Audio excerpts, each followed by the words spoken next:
നമ്മളെ കാർഗിൽ യുദ്ധം നടക്കുമ്പോൾ അമേരിക്ക ഒരു ചെറിയ എക്യുപ്മെൻ്റ് തന്നിരുന്നു, മൊബൈൽ പോലെ വേറാമൈ എന്ന് അതിൽ കാണാം, കോർഡിനേറ്റ്സ് ഒക്കെ വെച്ചിട്ട് നമ്മളുടെ മിലിറ്ററിക്ക് കൊടുത്തു. Everybody is happy.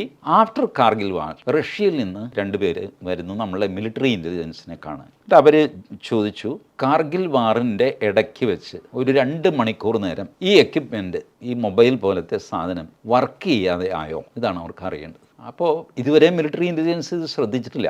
പല പട്ടാളക്കാരെയും കോൺടാക്ട് ചെയ്തപ്പോൾ എല്ലാവരും പറഞ്ഞു, ഇടയ്ക്ക് ഒരു ദിവസം അത് ഞാൻ വിചാരിച്ചു റേഞ്ച് കിട്ടും, എന്തോ പ്രശ്നം എന്ന് വിചാരിച്ചു. പിന്നെ വന്നു കേട്ടോ. അപ്പോൾ റഷ്യ നമ്മളോട് പറയുന്നു, അമേരിക്ക ടെസ്റ്റ് ചെയ്തതാണ്. They switched it off through satellite. The equipment is supplied by them. അവർ കൊടുത്ത സാധനം അത് അവർക്ക് ഓഫ് ചെയ്യാൻ പറ്റുമോ എന്ന് അവർ ടെസ്റ്റ് ചെയ്തതാണ്. 2 മണിക്കൂർ നേരത്തേക്ക് ഓഫ് ചെയ്തു, പിന്നെ ഓൺ ചെയ്തു. കാർഗിൽ യുദ്ധത്തിൽ നിങ്ങൾ ജയിച്ചാലും പാകിസ്ഥാൻ ജയിച്ചാലും അമേരിക്കയ്ക്ക് ഒന്നുമില്ല. But they were testing your equipment.